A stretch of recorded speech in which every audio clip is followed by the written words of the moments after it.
Hello guys, this is Shadin Afridi and guys today we are going to discuss about the new topic is gaseous exchange in human and also human respiratory system। दोस्तों आज हम human respiratory system के साथ साथ gaseous exchange के बारे में discuss करते हैं। वीडियो शुरू करने से पहले आप लोगों से गुजारिश है, जितने भी न्यू कमर है न्यू है तो वो हमारे चैनल को ज़रूर सब्सक्राइब करें और बेल आइकन भी ज़रूर दबाएं ताकि आने वाले वीडियोस की नोटिफिकेशन आप लोगों तक जल्द पहुंच जाए। ठीक है, आज हम स्टार्ट करते हैं। हमने पहली दो लेक्चर दिए हैं। एक लेक्चर था वो गैसियस एक्सचेंज इन प्लांट पे और पहला लेक्चर जो था वो गैसियस एंड ब्रीथिंग और रेस्पिरेशन, जो बेसिक टर्मिनोलॉजीज है इसके साथ डिफरेंसेस और ये बेसिक में है क्या वो इसके बारे में था।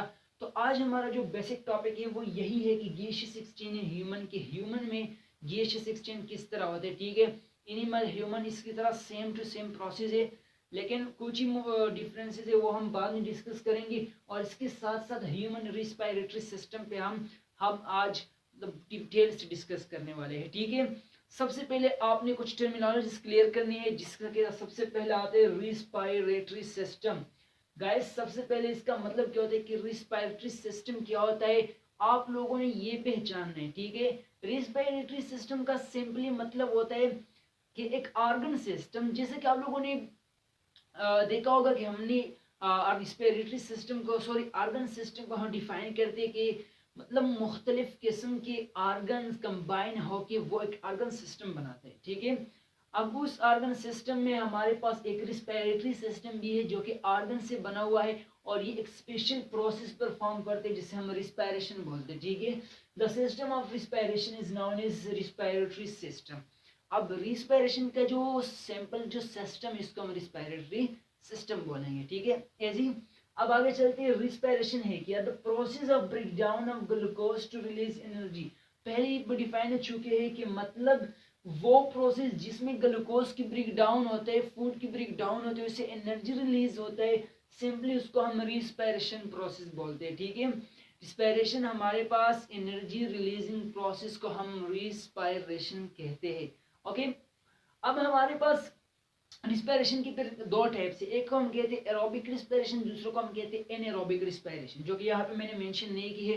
एरोबिक रिस्पिरेशन का मतलब वो रिस्पिरेशन जो कि ऑक्सीजन की मौजूदगी के साथ होता है। एनएरोबिक रिस्पिरेशन वो रिस्पिरेशन जो कि ऑक्सीजन की गैर मौजूदगी में होता है। तो सिंपली यही डिफरेंस है कि एब्सेंस ऑफ ऑक्सीजन और प्रेजेंट ऑफ ऑक्सीजन, इसी बिना पे जो है ना ये रिस्पिरेशन की दो टाइप्स है। ठीक है, अब हम चलते हैं अपने टॉपिक पे आते हैं ह्यूमन रिस्पिरेटरी सिस्टम। मतलब जो ह्यूमन में रिस्पिरेशन प्रोसेस होता है, ह्यूमन में रिस्पिरेशन प्रोसेस होता है, इसका जो स्पेशलाइज्ड सिस्टम है उसको हम क्या कहते हैं, human respiratory system. The system which is perform respiration in human is simply is known as human respiratory system.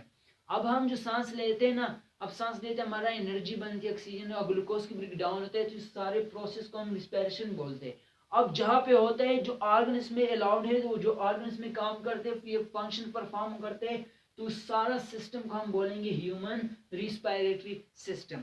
Simply human respiratory organ मतलब वो ऑर्गन जो कि ह्यूमन रिस्पिरेटरी सिस्टम में शामिल है, तो उसको हम ह्यूमन रिस्पिरेटरी ऑर्गन या इसको हम ईयर पैसेज वे या ईयर ट्रैक भी बोलते हैं। ठीक है, अब सबसे पहले आते हैं नोज, मतलब हमारा जो रिस्पिरेटरी सिस्टम वो स्टार्ट होता है नोज से। ठीक है, इसके बाद आते हैं फेरिंग्स, इसके बाद लैरिंग्स, फिर इसके बाद जो है ट्रैकिया, ट्रैकिया के बाद ब्रोंकाई, जो कि ट्रैकिया डिवाइड होते हैं ब्रोंकाई में। ओके, हम बाद में डिस्कस करते हैं डिटेल से, लेकिन सबसे पहले आपने एक सीक्वेंस के साथ पहचानना है कि नोज होते हैं, फिर फेरिंग्स, फिर लैरिंग्स, फिर ट्रैकिया, ब्रोंकाई, लंग में ब्रोंकियोल एंड अल्वेओलाई, और आगे जाके कैपिलरीज में जो है ना वो ऑक्सीजन जो है या कार्बन डाइऑक्साइड जो है डिफ्यूज हो जाता है। ठीक है, तो सबसे पहले हम बात करने वाले हैं नोज।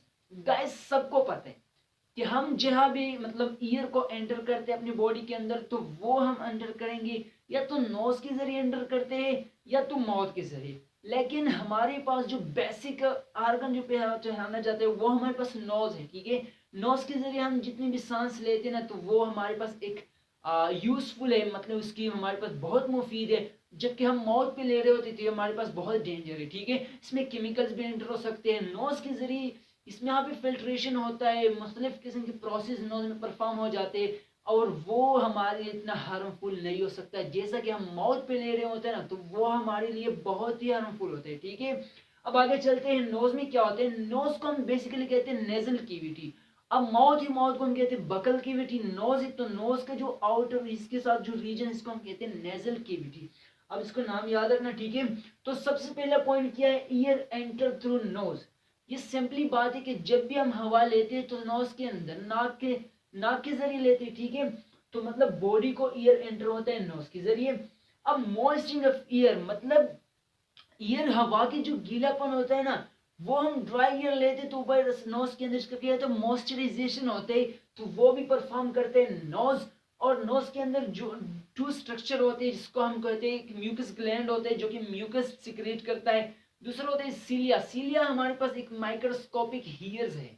ये माइक्रोस्कोपिक हीयर्स क्या करता है, फिल्ट्रेशन ऑफ ईयर करते हैं, ठीक है। ईयर में जो केमिकल होती है तो इसकी फिल्ट्रेशन करता है, सिंपली इसको हम फिल्ट्रेशन ऑफ ईयर बोलते हैं। अब वार्मिंग ऑफ ईयर मतलब ईयर का जो टेम्परेचर है, आउटर टेम्परेचर अगर 35 है तो इंटर टेम्परेचर को इक्वल करने के लिए क्या करते हैं, ये म्यूकस ग्लैंड ये म्यूकस सिक्रिएट करता है और आगे इस प्रोसेस को परफॉर्म करता है। तो सिंपली नोज के साथ मतलब हमारे पास हमने नोज में डिस्कस किया कि कौन से फंक्शन होते हैं। अब आगे ईयर को ले जाना है हमें फेरिंग्स पे, ठीक है।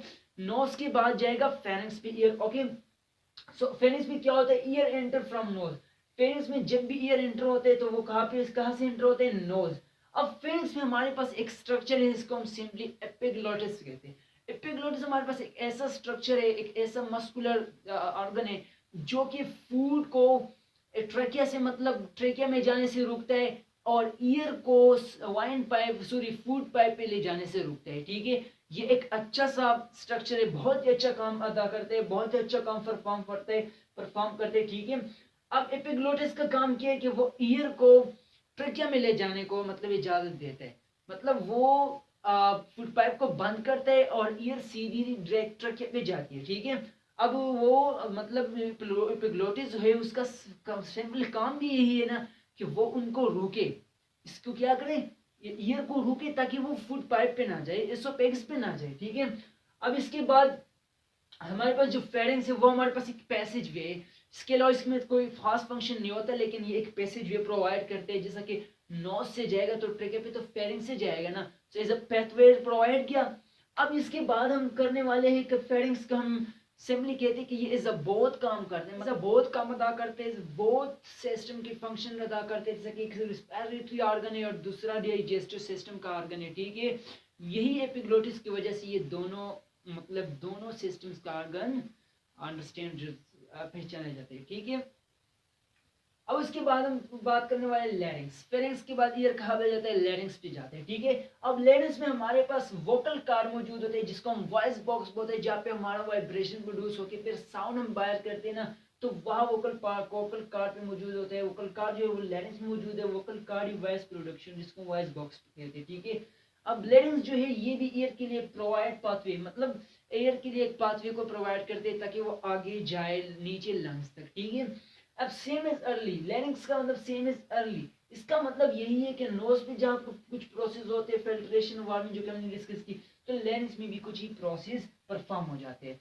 Trachea also called a wine pipe, trachea को हम वाइन पाइप भी बोलते हैं, ठीक है, हवा की नाली, ठीक है। Same is early in nose, जैसा कि नोज में प्रोसेस होते हैं ना, moisturising of air, filtration of air, warming of air, तो ये ट्रेकिया में भी हो जाती है। किस चीज की वजह से, एक माइक्रोस्कोपिक हीयर्स होते हैं जो कि फिल्ट्रेशन करते हैं, म्यूकस ग्लैंड होते हैं जो कि वार्मिंग ऑफ ईयर करते हैं, मॉइस्चरिंग ऑफ ईयर करता है, तो सिंपली ट्रेकिया से आगे फिर ईयर हो जाएगा, वो ब्रोंकाई में जाएगा। ब्रोंकाई क्या है, ट्रेकिया जो है ना वो आगे फिर जाके दो ब्रांचेस में डिवाइड हो जाते हैं जिसको हम सिंपली ब्रोंकाई बोलते हैं और सिंगुलर को हम कहते हैं ब्रोंकस।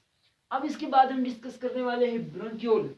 लंग्स में हमारे पास दो स्ट्रक्चर होते हैं, ब्रोंकाई डिवाइड हो जाती है ब्रोंक्यूल में और ब्रोंक्यूल की नीचे इन तक में वो क्या होते हैं, एल्वेओलाई मौजूद होते हैं।